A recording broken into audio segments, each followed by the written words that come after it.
Posibleng nasa Cambodia o Thailand na ang kilalang negosyanteng si Charlie Atong Ang ayon sa pahayag ni DILG Secretary John Vic Remulla.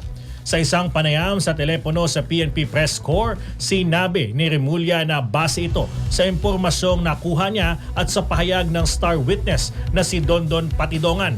Ayon naman kay Remulla, may mga ulat na nagpapatakbo umano si Atong ng online sabong sa Cambodia kaya posibleng doon na niya inilatag ang operasyon niya.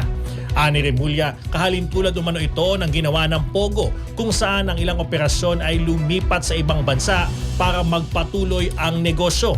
Ngunit nilinaw naman ng kalihim na hindi pa beripikado ang mga ulat na ito at patuloy pa rin silang nagsisiyasat. Posible rin umano na nakalabas si Atong sa bansa bago pa lumabas ang warrant of arrest laban sa kanya kaugnay sa kasong kidnapping with homicide at illegal detention na may kinalaman sa mga nawawalaang sabongero.